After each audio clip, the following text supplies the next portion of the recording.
১৯তম শিক্ষক নিবন্ধনের আপডেট পাওয়ার জন্য লক্ষ লক্ষ চাকরি প্রত্যাশী ওয়েট করতেছেন। মূলত ১৯তম শিক্ষক নিবন্ধনটি হবে না, সেটি হবে শুধুমাত্র নবম শিক্ষক নিয়োগ বিজ্ঞপ্তি। তো আমরা নবম শিক্ষক নিয়োগ বিজ্ঞপ্তি সম্পর্কে জানবো। আজকের ভিডিওতে আমরা আলোচনা করব নবম শিক্ষক নিয়োগ বিজ্ঞপ্তির সার্কুলারটি কবে প্রকাশ করবে এ সম্পর্কে আপডেট এবং বিস্তারিত আপনাদের যে এরকম প্রশ্ন মাঝে মধ্যে আমার কাছে আসে সবগুলো নিয়ে আজকের ভিডিওতে আমরা আলোচনা করব। তো ভিউয়ার্স, আপনি যদি আমাকে প্রথমবার দেখে থাকেন তাহলে অবশ্যই চ্যানেলটি সাবস্ক্রাইব করে পাশে থাকা বেল আইকনটি প্রেস করে রাখবেন, যাতে করে সমস্ত চাকরির নতুন আপডেট সবার আগে আপনি পেয়ে যান। আজকের ভিডিওতে মূলত আমরা ১৯তম শিক্ষক নিবন্ধনের সার্কুলার কবে প্রকাশ করবে, আবেদন পদ্ধতি এবং মান বন্টন কিরকম হবে বিস্তারিতভাবে আলোচনা করব, যাতে করে আপনাদের কোনো সংশয় আর না থাকে। তো ভিউয়ার্স, চলুন আমরা মূল ভিডিওতে ফিরে যাই। ১৯তম শিক্ষক নিবন্ধন নিয়োগ বিজ্ঞপ্তি ২০২৬ লিখিত পরীক্ষা বাতিল করে দেওয়া হয়েছে। শুধুমাত্র এমসিকিউ এবং ভাইভা নিয়ে পরীক্ষা সম্পন্ন করা হবে। অনেকেই প্রশ্ন করেন যে আসলে কবে প্রকাশ হতে পারে। তো আমরা যতটুকু জানতে পেরেছি যে মে মাসের শেষের দিকে, এটা সম্ভাব্য ডেট বলা যাবে না ওইভাবে, আমরা বলবো মে মাসের শেষের দিকে, অর্থাৎ ঈদের আগেই প্রকাশ হবে বলে আমরা জানতে পেরেছি।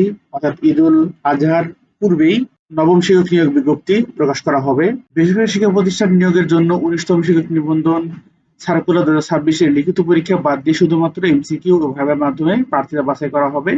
এখানে ৭৭,০০০ শূন্য পদে নিয়োগ দেওয়া হবে বলে জানিয়েছেন কর্তৃপক্ষ। তো এক নজরে আমরা এনটিআরসি এর সম্পর্কে দেখে আসি। নবম শিক্ষক নিয়োগ বিজ্ঞপ্তি তথা ১৯তম শিক্ষক নিয়োগ বিজ্ঞপ্তি ৭৭,০০০ প্লাস শূন্য পদ রয়েছে। এখানে মোট ২২০ নম্বরের পরীক্ষা হবে। এখানে এমসিকিউ এবং ভাইবা সম্ভাব্য এরকমই রয়েছে, যেখানে আপনাদের এমসিকিউ হবে, জেনারেল পার্ট হবে ৬০ মার্কের এবং সাবজেক্টিভ যেটা আছে সাবজেক্টিভ পার্ট হবে ১৪০ মার্কের। এই ১৪০ মার্ক আর ৬০ মার্ক দুইটা প্লাস করা হবে ২০০ মার্ক এবং ভাইবার এই ২০ মার্ক হবে।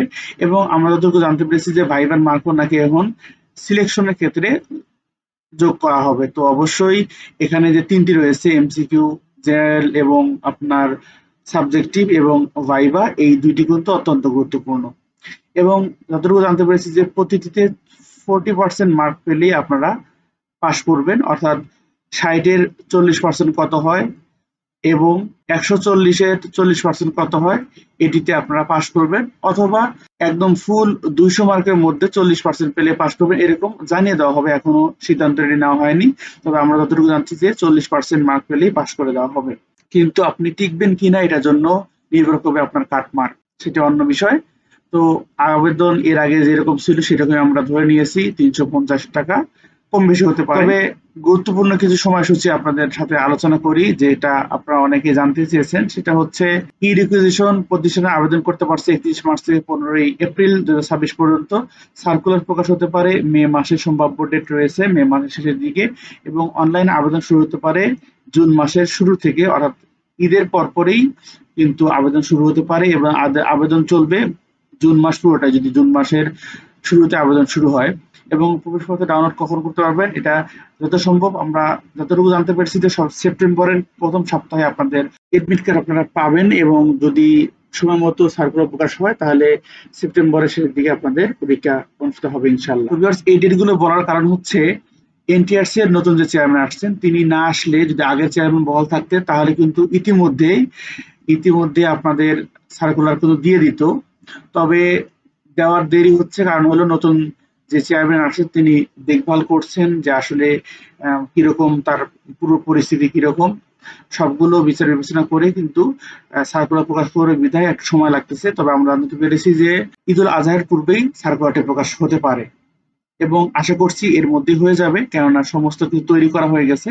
নতুন চেয়ারম্যান শুধুমাত্র এগুলো দেখে তারপর সার্কুলার প্রকাশের জন্য পারমিশন দিলেই সার্কুলার প্রকাশ করা হবে।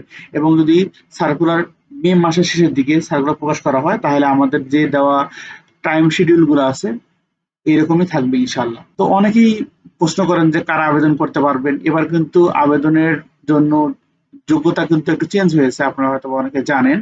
তো শিক্ষাগত যোগ্যতা হচ্ছে ন্যূনতম স্নাতক সমমান অথবা ডিগ্রি পাস সহ স্নাতকোত্তর থাকতে হবে, এবং প্রতি স্তরে আপনাদেরকে দ্বিতীয় শ্রেণী সিজিপি প্রয়োজন হবে এবং শুধুমাত্র একটিতে তৃতীয় শ্রেণী হলেও আপনারা আবেদন করতে পারবেন। তো অবশ্যই শিক্ষাগত যোগ্যতার মধ্যে একটি পরিবর্তন হয়েছে, সেটা হচ্ছে আগে আলিম বা এইচএসসি সমমানের থাকলে আপনি আবেদন করতে পারতেন এনটিআরসি তে, কিন্তু এবার তা পারছেন না। এবার ন্যূনতম স্নাতক সমমান হতে হবে অথবা ডিগ্রি পাশ হলে তাদের স্নাতকোত্তর সমমান হতে হবে। বয়সসীমা হবে ৩৫ বছর এবং অন্য কোনো যদি কোটা বা সরকারি ছাড় থাকে তাহলে ওটা ভিন্ন হিসাব। বিষয়ভিত্তিক শর্ত থাকতে হবে, প্রতিটি বিষয়ের জন্য নিজস্ব শিক্ষাগত পটভূমি আবশ্যক। বিস্তারিত আপনারা অফিসিয়াল যে সার্কুলারটা আছে সেটা দেখলে বুঝতে পারবেন। তারপর আমি বলতেছি, এটা হচ্ছে আপনি যদি আইসিটি বা কম্পিউটার সায়েন্স অ্যান্ড ইঞ্জিনিয়ারিং নিয়ে স্নাতক করে থাকেন তাহলে কিন্তু আপনারা কলেজের আইসিটি, স্কুলের আইসিটি বিষয়ে কিন্তু শিক্ষক হতে পারবেন, অথবা ফিজিক্স যদি আপনি অনার্স করে থাকেন তাহলে ফিজিক্সের জন্য টিচার হবেন। এবং স্কুল পর্যায়ের 9-10 তো ফিজিক্স আছেই, তার নিম্ন শ্রেণীগুলো হলে আপনাকে বিজ্ঞান দেওয়া হবে, এরকম কথা বলা হয়েছে। যে বিষয়ভিত্তিক শর্তগুলো এরকম। কিভাবে 19 নিবন্ধনের পরীক্ষা হবে এটা অনেকেই বারবার প্রশ্ন করতেছেন। আবারও বলছি, লিখিত পরীক্ষা কেন হবে না আপনারা হয়তোবা ইতিমধ্যে জানেন। লিখিত পরীক্ষা হবে না, দুই ধাপে নির্বাচন সম্পন্ন হবে। একটি হচ্ছে আপনাদের প্রিলিমিনারি পরীক্ষা এমসিকিউ টাইপের হবে, আর একটা হলো আপনাদের ভাইভা হবে। এখানে এমসিকিউ যে হবে দুইটা পার্ট থাকবে, একটা সাধারণ অংশ, বাংলা ইংরেজি গণিত সাধারণ জ্ঞান, এখান থেকে আপনাদের 60 মার্ক, সম্ভাব্য প্রতিটি পার্ট থেকে 15 মার্ক করে থাকতে পারে, কম বেশি হতে পারে।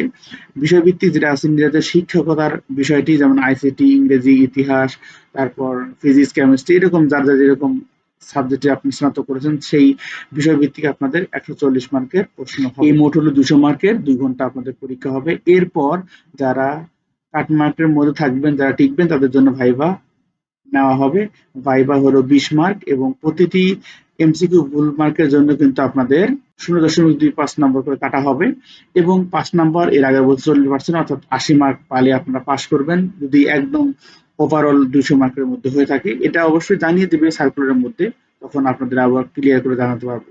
মৌখিক পরীক্ষা ভাইভা হবে আপনাদের 20 মার্কে, এটা অত্যন্ত গুরুত্বপূর্ণ, কেননা এর আগে কিন্তু ভাইভা পরীক্ষায় এই যে নাম্বারটা আপনারা পাইতেন সেটা কিন্তু যোগ হইতো না, কিন্তু এবার থেকে যোগ হবে এরকমও জানানো হয়েছে। সামনে যাচাই পূর্ব মৌখিক পরীক্ষা সাক্ষাৎ করবে, 40% পেলেও এখানে পাশ করবেন, মানে 20 মার্কের মধ্যে 8 পেতে হবে। তবে চূড়ান্ত মেধা তালিকার মধ্যে যদি আপনি থাকতে চান তাহলে কিন্তু আপনাকে অবশ্যই 200 মার্কের মধ্যে ভালো একটা মার্ক পেতে হবে এবং মৌখিক পরীক্ষার মধ্যে ভালো একটি মার্ক পেতে হবে। এবং সিলেবাস কিরকম হবে, সিলেবাস অবশ্যই সার্কুলার দেওয়ার আগেই জেনে নেওয়া ভালো। আমরা এখন আপনাদেরকে জানিয়ে দিচ্ছি যে মাধ্যমিক, উচ্চ মাধ্যমিক মানের বাংলা, ইংরেজি, গণিত, বাংলাদেশ সংক্রান্ত বিষয়গুলো আপনাদের জেনারেল পার্টে থাকবে। এক কথা বাংলা, ইংরেজি, সাধারণ জ্ঞান বিভিন্ন জব পরীক্ষা যেরকম হয় সেম ভাবে থাকবে। আর বিষয় ভিত্তিক তো বুঝতে পারতেছেন যে আপনার যে সাবজেক্ট আপনি অনার্স করেছেন সেই সাবজেক্ট থেকে হতে পারে ডিপ প্রশ্ন আসতে পারে, অথবা নরমাল এমসিকিউ কোশ্চেন আসতে পারে, এইভাবে আর কি। আপনার যদি আপনার সাবজেক্টের ভালো দক্ষতা থাকে তাহলে আপনি এগুলো কাটিয়ে উঠতে পারবেন। অবশ্যই প্রিপারেশন শুরু করে দেন, প্রিপারেশনের বিকল্প নাই ভাই।